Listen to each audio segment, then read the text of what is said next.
Nel match valido per l'11ª giornata del girone G del campionato di Serie D, il Sassari Calcio Latte Dolce batte per 4-2 il San Teodoro nel derby isolano disputato al Vannisanna. Subito in apertura bello spunto di Ravot sulla destra con Contu che non riesce a controllare il traversone basso. Al 13° il lampo di Palmas, cross arretrato basso a servire Contu che spara a botta sicura ma trova il pugno di Filippo Ucheddu sulla traiettoria. 3 minuti dopo Vare la spinge sulla sinistra, entra in aria ma di punta calcia al lato della porta biancoceleste. Giallo a Franca, Palmas tenta la semirovesciata da poco oltre l'area di rigore ma il pallone finisce alto sopra la traversa. Al 32° una punizione dubbia fischiata al San Teodoro sul vertice destro dell'area regala a Raimo la palla del vantaggio ospite. Battuta magistrale, pallone sotto l'incrocio per lo 0-1.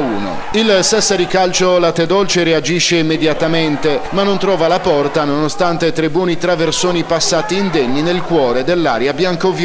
Al 40° Palmas si invola verso la porta avversaria, il calcio è preciso, Ucheddu riesce a respingere ma Contu arriva puntuale all'appuntamento con l'1-1. 2 minuti di recupero e tutti nello spogliatoio. Nella ripresa subito Palmas cerca Usai sotto porta ma l'aggancio non riesce. 1 minuto dopo le parti si invertono, Usai fa la magia che mette Palmas nelle condizioni di dover solo appoggiare in rete la palla del 2-1.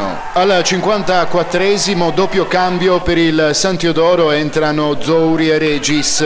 Qualche minuto dopo ancora Palmas davanti a Ucheddu ed ancora il numero 1 Gallurese a respingere distendendosi in tuffo. Al 69° Pitalis non trattiene in presa la palla e sulla respinta arriva il tap-in di Regis che vale il pareggio. Marcangeli sventa sotto porta, il San Teodoro si carica, il Sassari Calcio Latte Dolce va alla ricerca della terza rete. Ucheddu interviene sul cross di Palmas, giallo a Raimo. Al 76° la nuova svolta, palla in aria, colpo di testa di Cabeccia. Il pallone arriva però ad Andrea Usai che realizza e fa esplodere la sua gioia assieme ai compagni. A 3 minuti dalla fine numero di Marcangeli che si libera di 3 avversari e crossa per Congiu. L'airone decolla ed è 4-2 tra Sassari Calcio Latte Dolce e San Teodoro. L'arbitro concede 4 minuti di recupero ma risultato che non cambia ed è festa per i biancocelesti.